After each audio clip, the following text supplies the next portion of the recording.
Assalamualaikum warahmatullahi wabarakatuh. Halo teman-teman, kembali lagi dengan saya Putri Rahmawati, mahasiswa semester 4 program studi akuntansi kelas 4AS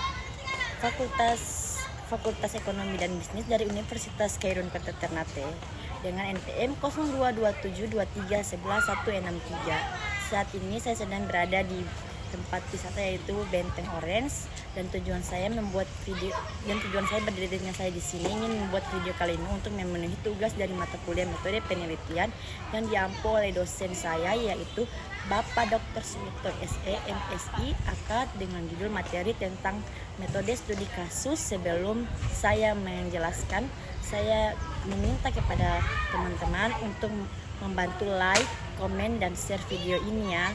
Untuk itu mari kita masuk ke penjelasannya. Cara membuat dan contoh, banyak dari kamu tentunya pernah mendengar kata studi kasus, terutama bagi kamu yang masih berstatus mahasiswa dan pelajar. Kamu pastinya kerap mendengar kata ini selama masa sekolah dan perkuliahan. Terlebih lagi kamu akan lebih akrab dengan studi kasus ketika membahas tentang penelitian. Kira-kira kamu sudah tahu belum apa sih sebenarnya studi kasus itu? Ternyata studi kasus memiliki banyak pengertian loh. Studi kasus juga sering digunakan dalam penelitian kualitatif, meskipun tidak sebanyak dalam penelitian kualitatif. Studi kasus juga digunakan di dalam penelitian kuantitatif. Supaya kamu tidak bingung, artikel ini akan membantu kamu dalam memahami studi kasus. Penasaran? Yuk langsung saja baca di bawah ini. Pengertian studi kasus. Studi kasus secara sederhana diartikan sebagai proses penyelidikan atau pemeriksaan secara mendalam, terperinci dan detail pada suatu peristiwa tertentu atau khusus yang terjadi.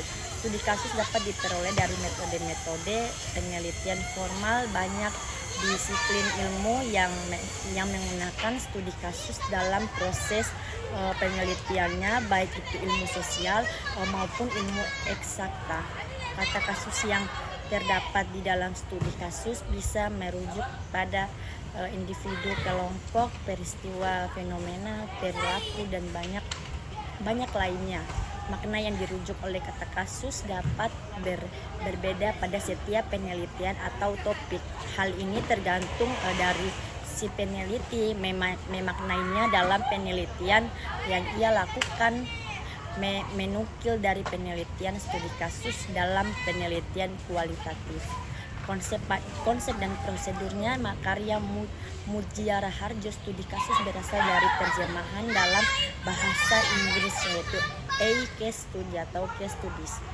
Kata kasus diambil dari kata case yang menurut Kamus Oxford and Vincent Lerner's penelitian studi kasus. Nah, itu dia pembahasan singkat tentang studi kasus yang digunakan dalam penelitian kualitatif dan penelitian kuantitatif.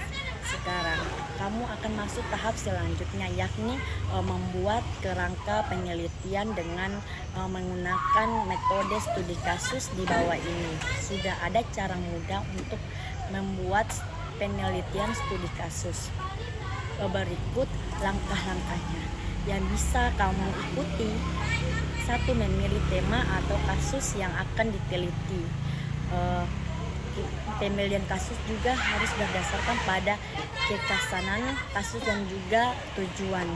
Selain itu, kamu juga harus mempertimbangkan peluang dan risiko yang akan dihadapi saat memilih kasus. Tema atau topik tersebut, waktu pengerjaan, dan keterjangkauan juga harus diperhitungkan dalam pemilihan kasus. Yang kedua, referensi. Jika sudah memilih kasus apa yang akan diteliti, maka kamu perlu untuk mengumpulkan bahan untuk referensi.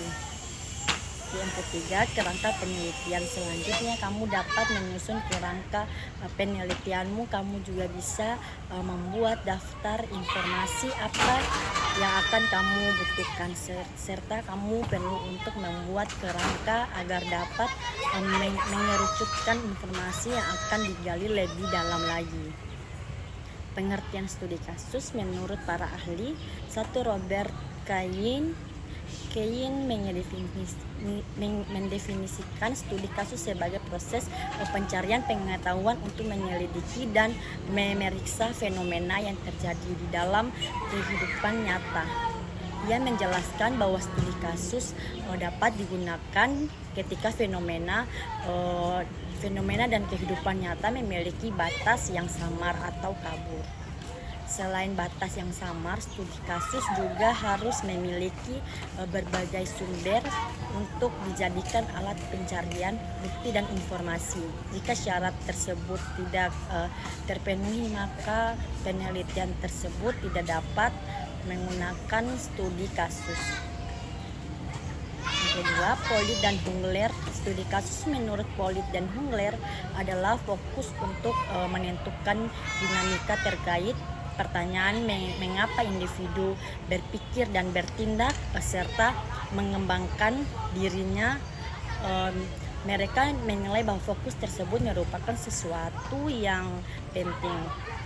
Yang ketiga, Susilo Raharjo dan Gunanto. Sedangkan menurut Susilo Raharjo dan Gunanto, studi kasus merupakan metode untuk mengetahui dan memahami seseorang dengan menggunakan praktek inklusi dan menyeluruh atau komprehensif.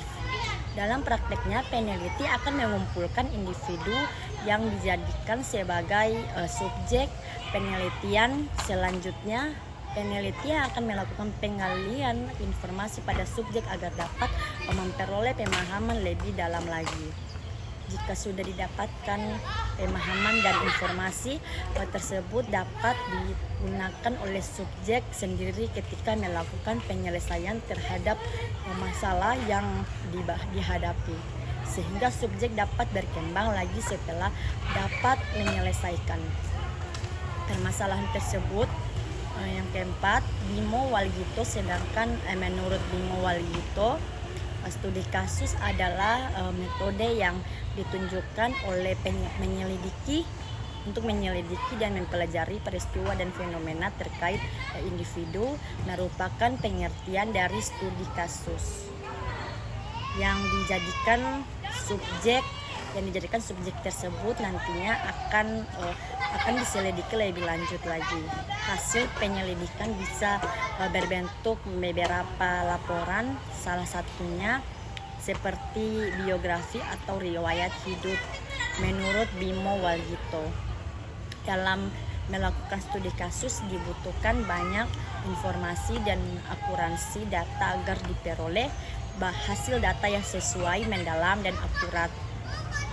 Yang kelima, Winston Tellis. Studi kasus didefinisikan oleh Tellis sebagai metode penelitian yang memiliki unit analisis yang lebih mengacu pada tindakan individu atau lembaga dibandingkan dengan diri individu maupun lembaga itu tersendiri.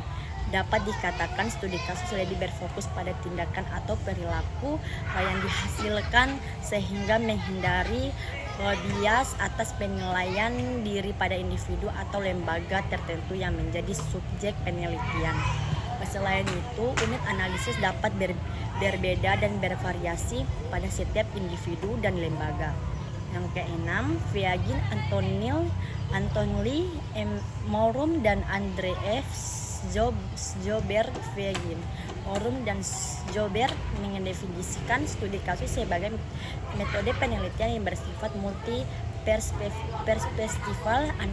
Multi-perspektifal analisis sendiri merupakan penelitian yang membutuhkan analisis dari berbagai sudut pandang dan tidak hanya berfokus pada satu hal. Misalnya, tidak hanya berfokus pada individu itu sendiri, tetapi harus menggunakan analisis dari hal-hal selain individu tersebut seperti alasan, perilaku, faktor dan eksternal dan lain sebagainya. Selain itu, peneliti juga harus memperhatikan kelompok yang memiliki kaitan dengan individu tersebut. Yang ketujuh, Bogdan dan Bicklin terakhir. Bogdan dan Bicklin secara singkat mengartikan studi kasus sebagai tes yang rinci dan detail dari suatu topik penyimpanan dokumen dari suatu peristiwa tertentu.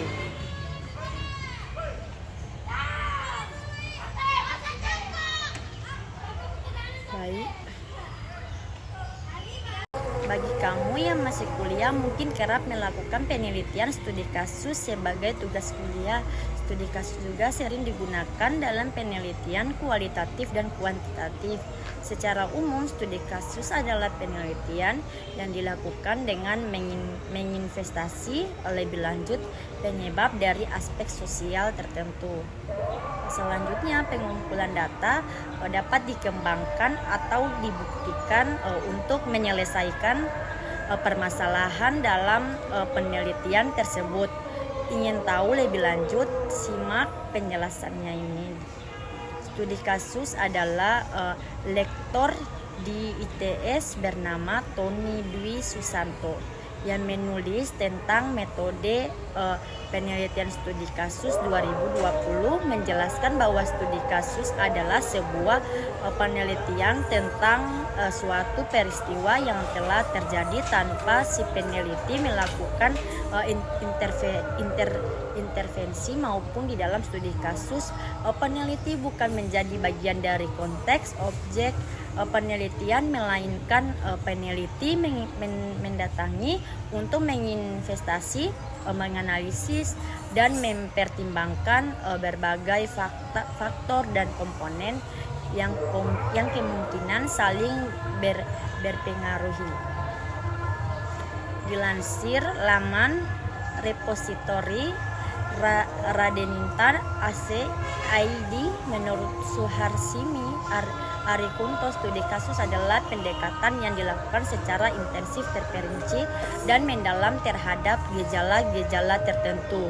Sedangkan Basuki mengatakan studi kasus adalah suatu bentuk penelitian atau studi kasus atau studi suatu masalah yang memiliki sifat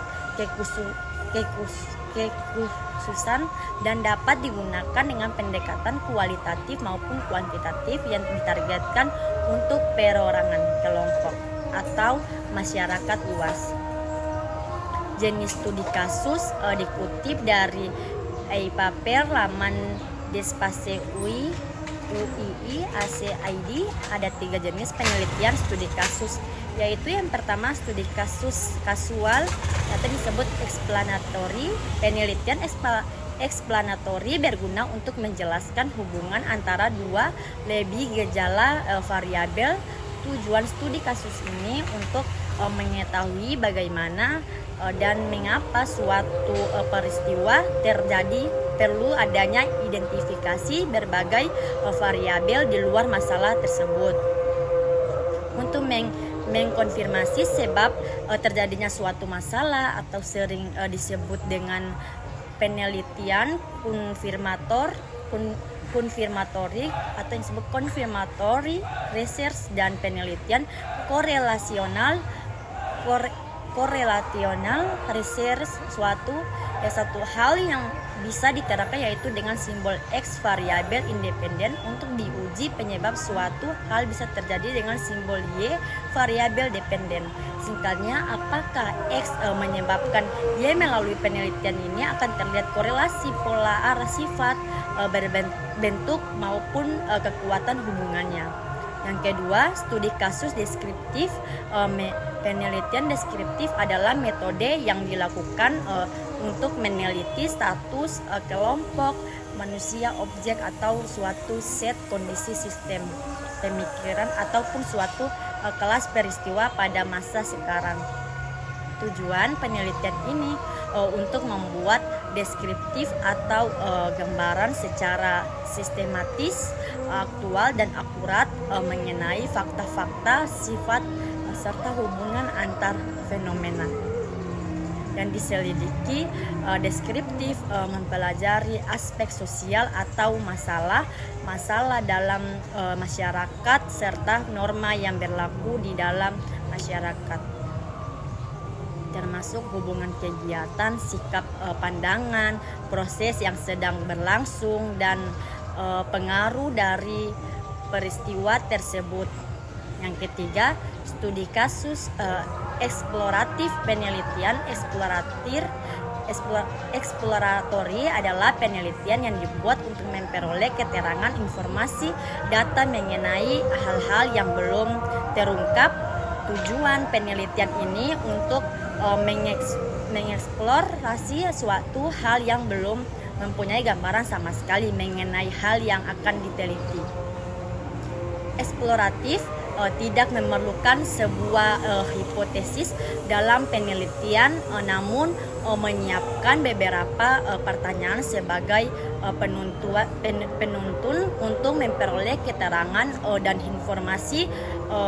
Tujuan studi kasus dikutip dari paper laman Prince UMK ACID Winkel pada tahun 1991 sampai 660. Mengemukakan bahwa tujuan studi kasus adalah untuk memahami individu secara mendalam tentang perkembangan individu dalam penyesuaian dengan lingkungan. Surya Brata 2003 sampai 80 mengungkapkan pendapat bahwa tujuan studi kasus adalah untuk mempelajari secara menyeluruh tentang latar belakang dan interaksi lingkungan individu, kelompok, lembaga, dan masyarakat. Maka bisa disimpulkan bahwa tujuan studi kasus adalah untuk memahami individu secara intensif yang berguna untuk mencapai penyesuaian yang lebih baik dan juga memahami semua hal yang berkaitan dengan kasus tersebut. Baik, itu saja yang dapat saya sampaikan. Kurang lebihnya saya mohon maaf. Wabillahi taufiq wal hidayah. Wassalamualaikum warahmatullahi wabarakatuh.